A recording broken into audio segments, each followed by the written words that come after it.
to welcome Brett Parbery, Australia's gun dressage rider, to the EQ Live hot seat. Now, Brett, you're here this weekend as the dressage coach for the Eventers.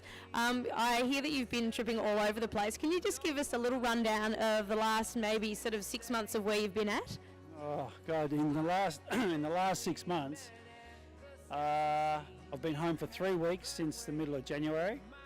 I can't remember.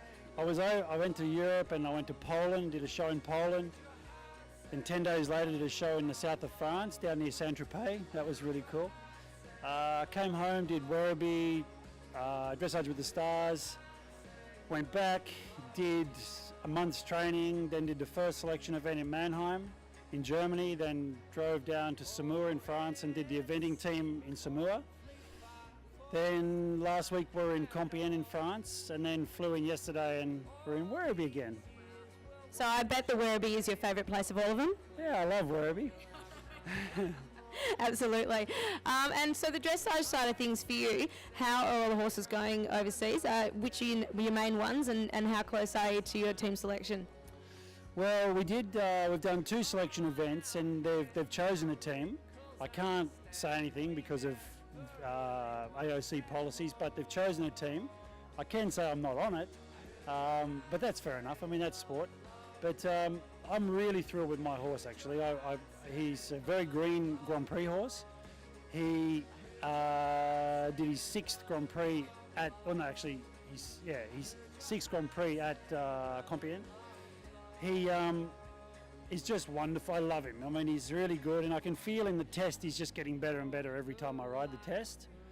And you just can't replace time in this sport, can you? And I just couldn't make up the ground fast enough on such a young green horse.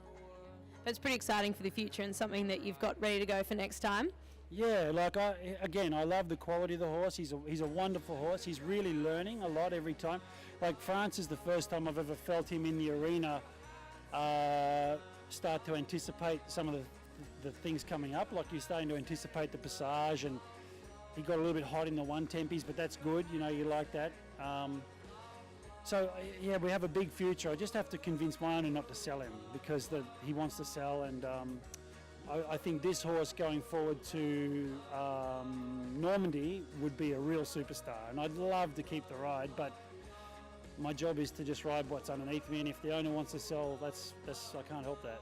And that's the tricky part of the sport, isn't it? Yeah, it is. But I can say the team that has been selected is a really good team. In dressage camp, we have a wonderful group vibe, and I must say everyone is fully supportive of each other, and let's hope that we have our best performance at Olympics to date. Well, it's bad luck for you personally, but it's great for the eventers because that means you can spend more time coaching them on the flat, which is super. So how hard is it going from beautiful, big, fat, shiny dressage horses who move with their knees around their ears to maybe a slightly less fortunate type of dressage horse in the eventer who has talents in other areas? Give me the top 3 things that you think that the dressage or the eventers can really work on for our Australian team. Accuracy is always a big one in eventing. I mean, for me, it's stupid of me to think that I'm going to make the eventers move like the dressage horses. What I like to do is compare to the rest of the world and look at what the rest of the world are doing in the eventing. So if we use the Germans and the British as being, let's say, some of the benchmark when it comes to the eventing dressage, they're very accurate, they're riding nice horses, they're presenting a nice picture, nice riding. And certainly riding their horses to the edge, but because you guys are dealing with fit horses, some of which are not the typical shape of a dressage horse, they're horses that are cross-country horses that are trying to get to do dressage.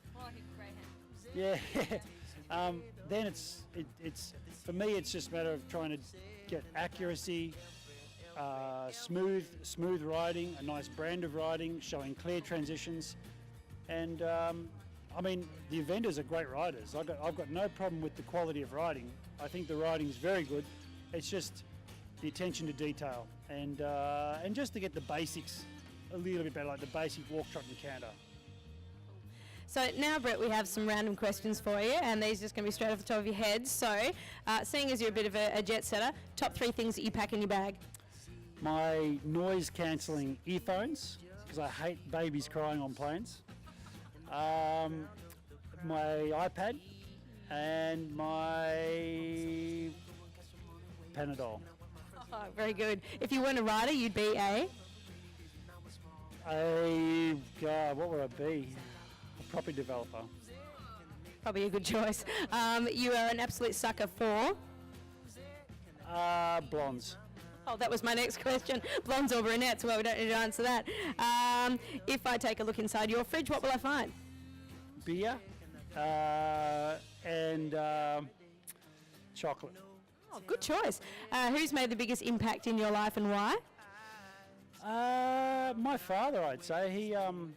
He's got a great philosophy about horse training, and I really respect his opinion. Even though he's in a different industry in Western, I still really respect his horsemanship. If you were given $1 million, what would you do with it? And you have to spend it in an hour. I'd buy myself a super horse. One that's not going to get sold. And if you could have a conversation with your horse for 5 minutes, what would you ask him? I guess, I don't want to get too philosophical. I'd just ask him what he thinks that I'm trying to get from him. Does he actually understand the mission here? Yeah, does he understand anything I'm trying to train him? That's awesome. Well, thanks very much, Brett. And I know from all the eventers, we appreciate what you're doing so much. And it's great to have someone that really feels like one of us when you're coaching. So, best of luck for getting them across the line and in the lead before the cross country. Thank you very much. Thank you. Yeah.